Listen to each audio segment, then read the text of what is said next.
तो गुरु, आज की इस मूवी में आप देखने वाले हो एक ऐसी भरी हुई लड़की को जब उसका बाबू उसके खेत में वाटर सप्लाई पूरी नहीं कर पाता में वो बाहर एक बंदा बना लेती है, जिसके बाद न केवल वो बल्कि अपने साथ साथ अपने 5-5, 6-6, 7-7 फ्रेंड्स की भी वाटर सप्लाई उसके खेतों में डलवा देता है, जिसके वो कन्या काफी मजे भी लेती है। तो ये सब कुछ कैसे कैसे कहाँ कहाँ होता है, ये सब तुम आज की इस मूवी में देखने वाले हो। मूवी का नाम है डार्कर शेड ऑफ एलिस। तो मूवी स्टार्ट होती है और हम देख पाते हैं हमारी मूवी की मेन कैरेक्टर एलिस को। दोस्तों, आज इसकी वेडिंग एनिवर्सरी है और यहाँ पर ये अपने हस्बैंड का वेट कर रही है, परंतु यहाँ पर इसका बाबू तो ऑफिस में अपने अलग ही मजे लूट रहा है। दूसरी तरफ एलिस निक का वेट कर करके परेशान है। काफी देर होने के बाद जब उसे रहा नहीं जाता तो वो सीधा निक के पास पहुंच जाती है उसके ऑफिस में, और यहाँ पर उसने देखा कि निक भैया तो बतियाने में लगे हैं। ये देखने के बाद भाई साहब उसकी झाड़ियां जल जाती हैं, लेकिन फिर भी वो बिल्कुल गुस्सा ना करते हुए बहुत ही शांति से उससे पूछती है, आज हमारी वेडिंग एनिवर्सरी थी और तुम्हारे लिए मैं तेल लगा के बैठी थी, तुम्हें याद भी था या नहीं।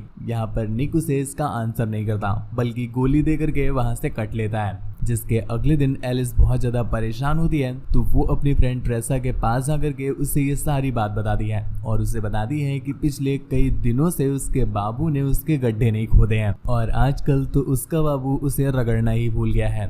जिसका सॉल्यूशन देते हुए टेसा उससे कहती है कि अरे इसमें क्या दिक्कत है, अगर वो तुझे अपनी पाइपलाइन नहीं दे रहा है तो किसी और की पाइपलाइन अपने खेतों में डलवा ले। पर भाई साहब, एलिस का फिलहाल ऐसा कोई भी ख्याल नहीं था, जिस वजह से फिलहाल के लिए वो इस चीज के लिए उसे मना कर देती है। पर अगले ही पल टेसा ने उससे कहा कि अच्छा ठीक है, अब तुम यहाँ से चली जाओ क्योंकि मेरा बाबू आने वाला है और उसे मुझे गहरी गुफा की सैर करवानी है। जिसके बाद वो उसे पीछे के दरवाजे से भेज देती है क्योंकि आगे तो उसे कुछ और लेना था। खैर, दूसरी तरफ एलिस सोचती है कि यार इसके तो मजे ही मजे हैं, इसका जब मन करता है, जैसे मन करता है, जिससे मन करता है, जहाँ जहाँ मन करता है वो वैसे ही वहाँ पर उसकी वाटर सप्लाई ले लेती है। परंतु यहाँ पर तो मेरी वाली पाइपलाइन में ही जंग लग गया है। जिसके बाद वो थोड़े से मजे लेने के लिए खिड़की से झांकने लगती है और यहाँ पर उसने अपनी बेस्टी को जब बजते हुए देखा तो भाई साहब उससे भी रहा नहीं जाता और वो वहीं पर अपनी उंगलियों के सदुपयोग करने लगी। पर तभी उसे याद आया कि वो घर के बाहर है।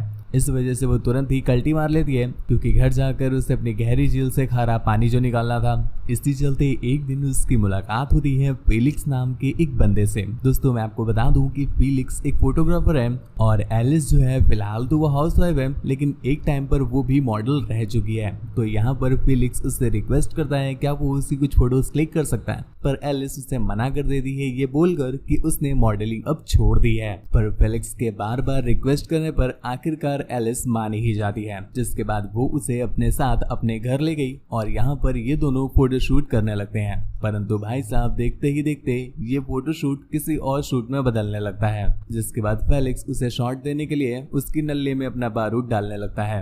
हालांकि यहाँ पर एलिस भी उसका साथ दे रही थी, पर अगले ही पर एलिस की फट जाती है क्योंकि उसे याद आया कि उसका ऑलरेडी एक बाबू है, जिस वजह से वो फेलिक्स को मना कर देती है। और भाई साहब यहाँ पर फेलिक्स के साथ खड़े लंदन पर धोखा हो जाता है। परंतु किसी महान इंसान ने कहा है गुरु कि सब्र का फल मीठा होता है, ठीक ऐसा ही फेलिक्स भी करता है। 1-2 दिन सब्र करता है क्योंकि उसे पता था कि दूसरी तरफ एलिस के अंदर उसने आग लगा दी है और कुछ ही समय में वो गर्म भी हो जाएगी। और गुरु, ऐसा होता भी है। 1-2 दिन ही बीतते हैं और एलिस से अब रहा नहीं जाता। जिसके बाद वो उसके हॉट डॉग को अपने डोनेट में लेने के लिए बिल्कुल रेडी है और वो फेलिक्स को कॉल करके अपने घर पर बुलाती है इस तगड़े कार्यक्रम को अंजाम देने के लिए। जिसके बाद हम देखते हैं फेलिक्स भी उसके कहने पर उसके घर पर आ जाता है और भाई साहब उसे रगड़ रगड़ करके कबड्डी खिलाता है। यहाँ पर एलिस इतने दिनों के बाद कबड्डी खेलती है तो भाई साहब उसका जो गहराइयों और ऊंचाइयों वाला एक्सपीरियंस था वो बिल्कुल चरम आसमान पर पहुंच जाता है। जिस वजह से ऐसे मन हो कि वो हॉट डॉग ही हो गई हो। उसे अब हर दिन में 2-2, 3-3 बार गर्मा गर्म हॉट डॉग चाहिए, वो भी अपने डोनट में। और भाई साहब अपना फेलिक्स भी बिल्कुल भरा हुआ पीस है, तो ये दोनों की ही जोड़ी काफी तगड़ी चलती है। और यहाँ पर कट रहा है तो किसका? जी हाँ, निक्स का। निक्स अक्सर काम के सिलसिले से बाहर ही रहता है और बहुत कम ही घर पर आता है। इसी वजह से इन लोगों ने उसके घर को ही पेलम केंद्र बना दिया है। खैर, इस तरह से इनका पिचकारी वाला कार्यक्रम काफी तगड़ा चल रहा होता है। परंतु एक दिन निक्स टाइम से पहले ही घर आ जाता है और यहाँ पर दूसरी तरफ जो अपना ये पेलम गुरु है वो उसे चटका रहा था, लेकिन निक्स के आने की आहट सुनकर वो तुरंत ही छिप जाता है।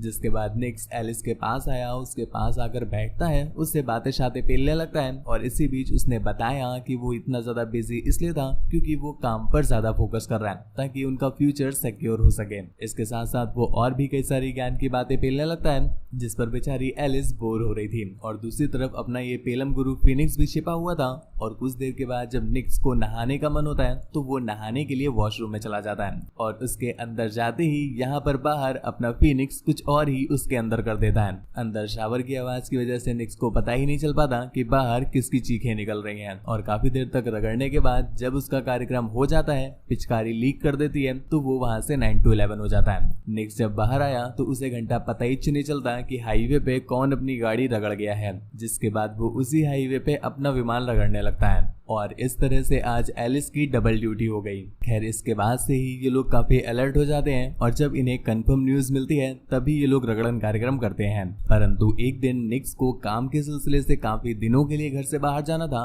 तो इस पर इन्हें अच्छा मौका मिल जाता है, जिसके बाद तो भाई साहब निक्स यहीं पर रहने लगता है। उसका जब मन करता है, जैसे मन करता है, जहां मन करता है, जिस तरह मन करता है वो वैसे ही वहां पर उसी तरह से एलिस को चटकाना पेलने पोटने चाटने लग जाता है। अब भाई साहब दिन में इतनी बार रगड़ते हैं कि कुछ समय के बाद एलिस को अब कुछ नया और इंटरेस्टिंग चाहिए था, जिस पर फिनिक्स ने उससे कहा कि मेरे पास एक आइडिया है। एलिस के पूछने पर उसने बताया क्यों ना हम लोग 1 डोनट और 2 हॉट डॉग की सप्लाई करें। ये आइडिया एलिस को भी बहुत पसंद आता है क्योंकि उसके पास सॉकेट तो 3 थे परंतु कनेक्ट करने वाला कनेक्टर सिर्फ एक ही था। इस बात से एलिस इतना ज्यादा खुश होती है कि वो तुरंत ही उसे वहीं पर खोल के देने लग जाती है। और दूसरी तरफ फिनिक्स जब उसकी ले रहा होता है कि इतने में ही वहां पर निक्स की सेक्रेटरी आ गई जो कि इनके लेन देन को देख लेती है। अब भाई साहब ये देखते ही एलिस की फटके ज्वालामुखी हो गई। वो तुरंत ही उससे रिक्वेस्ट करने लगती है कि वो निक्स को इस बारे में ना बताएं, जिस पर वो सेक्रेटरी भी मान जाती है। परंतु फटती तो है ही ना गुरु। यहाँ पर फिनिक्स ने अपने यंत्र से इतनी नहीं फाड़ी थी जितना उस सेक्रेटरी के सिर्फ देखने से फट गई, वो भी बिना यंत्र के।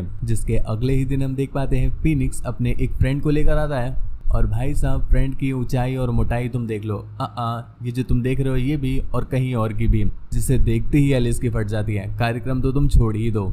एक पल के लिए एलिस का मन करता है कि वो कार्यक्रम पोस्टपोन कर दे, परंतु यहाँ पर दोनों बिल्कुल खोल के रेडी बैठे थे तो एलिस को भी जबरदस्ती देनी ही पड़ जाती है। जिसके बाद एलिस 2-3 दिन तक तो ढंग से चल भी नहीं पाती। पर जैसे ही उसकी चाल सुधरती है फिनिक्स अपने कुछ और फ्रेंड्स लेकर आ जाता है, जिसके बाद भाई साहब जिसे जो भी छेद मिल जाए वो उसी में ही पेलने में चालू है। इसी चलते एक दिन एलिस जब खाली फिनिक्स की वाटर सप्लाई ले रही होती है कि इतने में ही निक्स वहां पर पहुंच गया। अब भाई साहब जल्दी जल्दी में वो लोग अपना नाड़ा वाड़ा तो मान लेते हैं, परंतु फिनिक्स अपना कोट अपने प्लेग्राउंड अर्थात सोफे पर ही छोड़ जाता है, जिसे देखकर निक्स को एलिस पर शक होने लगता है और वो उससे पूछता है कि ये कोट किसका है। जिस पर एलिस उसे गोली वोली देने लगती है कि इतने में ही फिनिक्स उसके सामने आ गया और वो उससे कहता है कि वो एक फोटोग्राफर है और यहाँ पर तो वो बस एलिस की लेने आया था, फोटो लेने आया था।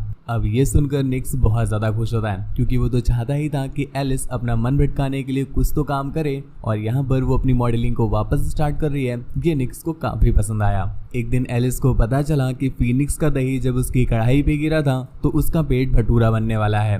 भाई साहब ये सुनने के बाद एलिस की फटके नहरिया हो जाती है। ये बात वो तुरंत ही फिनिक्स को बताती है और अपने सारे कार्यक्रम को यहीं पर समापन करने का आदेश देती है। परंतु गुरु पानी बड़ी बुरी चीज है, एक बार पानी लग जावे तो छुटाए नहीं छूटता। इस वजह से फिनिक्स उसे जबरदस्ती वहीं पर चटकाने लगता है, लेकिन एलिस अपनी गुहा में किसी की रेलगाड़ी अभी नहीं चलवाना चाहती थी। इस वजह से वो उसे बार बार जाने के लिए कहती है। वो नहीं मानता तो इस पर उसने उसे पुलिस की धमकी दी, जिस वजह से उसकी चिरमिरा करके फट जाती है और तुरंत ही वो वहां से भाग जाता है। दूसरी तरफ एलिस इस चीज को लेकर बहुत ज्यादा परेशान थी क्योंकि उसके जितने भी गड्ढे थे उन सभी में किसी न किसी की वाटर सप्लाई घुस चुकी थी। अब उसे समझ ही नहीं आ रहा था कि ये किसकी वाटर सप्लाई है जो उसके खेत पे जाकर गिरी है और ये पौधा निकलने वाला है। एक दिन निक्स एक पार्टी रखता है जिसमें वो सभी लोगों को इनवाइट करता है। इसमें से एक फेलिक्स भी था और भाई साहब यहाँ पर फेलिक्स तो अपने उसी रगड़ू वाले पेलम दोस्त को भी लेकर आता है, जिसे तो देखते ही एलिस की हर बार फट जाती है और यहाँ पर भी उसे देखते ही उसकी फटके 64 हो जाती है।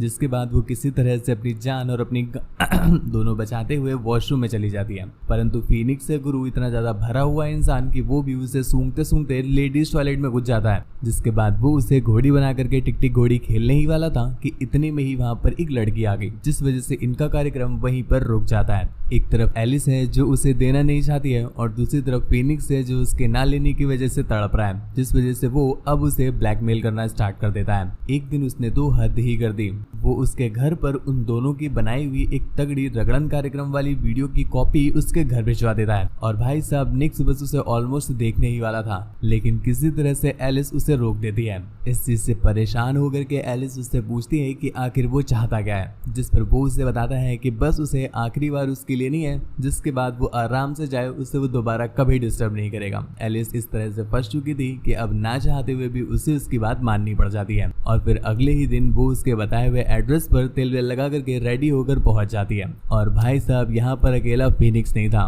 बल्कि उसकी गहरी गुफा की सर्विस करने के लिए और भी बहुत सारे लौंडे मौजूद थे। चारों के चारों बंदे एक साथ एलिस की सर्विस करने में जुट जाते हैं। दूसरी तरफ फीनिक्स था जो उसकी अभी भी वीडियो बना रहा है, क्योंकि उसे आगे भी उसे ब्लैकमेल करना था। ये देखकर एलिस को समझ में आ जाता है कि फीनिक्स ने उसे गोली दे दी है। यहाँ पर वो उसे रगड़ के कार्यक्रम भी करवाएगा और इसके बाद अगले कार्यक्रम के लिए वो वीडियो बना रहा है ताकि ब्लैकमेल करके एक बार फिर से वो उसकी ले सके। इससे परेशान होकर के एलिस समझ जाती है कि ये कभी भी उसका पीछा नहीं छोड़ने वाला, जिस वजह से वो किसी तरह से लड़खड़ाते लड़खड़ाते घर पहुंचती है और घर जा करके अपने बाबू को सब कुछ बता देती है। बाबू को ये सुनकर बहुत बुरा झटका लगता है, तो वो उसे घर से बाहर निकलने के लिए बोल देते हैं। पूरा दिन घर से बाहर रहने के बाद जब एलिस रात में घर पर वापस आती है तो भाई साहब उसने घर पर देखा कि उसका जो बाबू था अर्थात निक्स और उसकी जो बेस्ट फ्रेंड थी, उन दोनों को ही फीनिक्स ने पीट पाट करके बांध के रखा हुआ है। यहाँ पर फीनिक्स ने उससे क्लियर किया कि जो उसका बाबू है निक्स, वो उसे इतने दिनों से समय इसीलिए नहीं दे रहा है क्योंकि अब वो घर का दाल चावल खा खा करके ऊब गया है। उसे तुम्हारी ही बेस्ट फ्रेंड अर्थात टेरेसा की बिरयानी खानी थी, इस वजह से वो हर रात को तुम्हारी बेस्ट फ्रेंड टेरेसा की बिरयानी खा के घर आता है, तभी तुम्हारे दाल चावल को हाथ नहीं लगाता। हालांकि शुरू में एलिस को भी भरोसा नहीं होता है, पर जब ज्यादा पेले जाने पर निक सब कुछ सच सच बता देता है कि वो इस समय टेरेसा की ही गहरी गुफाओं की सैर कर रहा है, इसी वजह से वो एलिस को टाइम नहीं दे रहा है। ये बात जब एलिस ने सुनी तो उसके पानी आ जाता है, आंखों से पानी आ जाता है और वो वहीं पर दुखी होकर रोने लगती है। इतने में ही फीनिक्स एक चाकू को निक्स के पेट में डाल करके वहां से भाग जाता है। अब निक्स के तो एल लग ही चुके थे, तो एलिस सोचती है कि चलो अपनी बेस्ट फ्रेंड को ही बचा लें, तो वो तुरंत ही अपनी बेस्टी के हाथ खोल करके उसे भागने के लिए बोलती है, पर आगे चलकर फीनिक्स उसे भी पकड़ लेता है और वहीं पर एक कोपचे में ले जा करके उसे भी पेल देता है। परंतु इतने में ही पीछे से एलिस आ गई, जो कि पीछे से आकर के फीनिक्स के ही फड़वे लगा देती है, जिसके बाद सीन यहीं पर कट हो गया और हमें दिखाया जाता है अगले कुछ महीनों बाद का समय, जहां पर हम देख पाते हैं निक्स बिल्कुल ठीक है। मतलब दोस्तों उस दिन निक्स को कुछ हुआ नहीं था, सिर्फ वो घायल हुआ था, जिसके बाद उसका इलाज वगैरह कराया गया और वो ठीक हो गया। और ये दोनों एक दूसरे की पुरानी गलतियों को, मतलब किसने किसके गड्ढे खोदे, कहाँ खोदे, क्यों खोदे, ये सब कुछ भूल भुला करके अपनी नई लाइफ स्टार्ट की है और इसी में आगे बढ़ रहे हैं। अब दोस्तों आपसे एक क्वेश्चन है, क्या ये सभी चीजें भुलाई जा सकती हैं? मतलब कोई इंसान ये कैसे भूल सकता है कि उसने किसी पर इतना भरोसा किया और कुछ समय पहले उसने ही उसके भरोसे के एल लगा दिए। हालांकि ऐसा देखने में लग रहा है कि वो सब कुछ भूल गए हैं और लाइफ में आगे बढ़ गए, पर क्या आगे ये सभी चीजें उनकी लाइफ को डिस्टर्ब करेंगी? मुझे नहीं पता, आप नीचे कमेंट करके जरूर बताना आपको इस चीज पर क्या लगता है। और हाँ, वीडियो कैसे लगी ये भी नीचे कमेंट करके जरूर बताना। दोस्तों ये हमारा नया चैनल है, आपको पता होगा, परंतु हमारा एक और नया चैनल है जहाँ पर हम भाई साहब बहुत तगड़ी और बहुत इंटरेस्टिंग मूवीज अपलोड करते हैं, आपको मजा ही आ जाएगा। उसका लिंक नीचे डिस्क्रिप्शन में दिया हुआ है, एक बार विजिट करना। सब्सक्राइब तो आप खुद ही कर लोगे। मुझसे बात वगैरह करना चाहते हैं, मुझे देखना चाहते हैं तो इंस्टाग्राम पर फॉलो करना ना भूलें, उसका भी लिंक नीचे डिस्क्रिप्शन में दिया हुआ है। चैनल को अभी तक सब्सक्राइब नहीं किया है तो मेरे गुरु चैनल सब्सक्राइब करो और मिलते हैं किसी ऐसी ही तगड़ी वीडियो में। तब तक के लिए थैंक यू, बाय बाय, दुआओं में याद रखिएगा।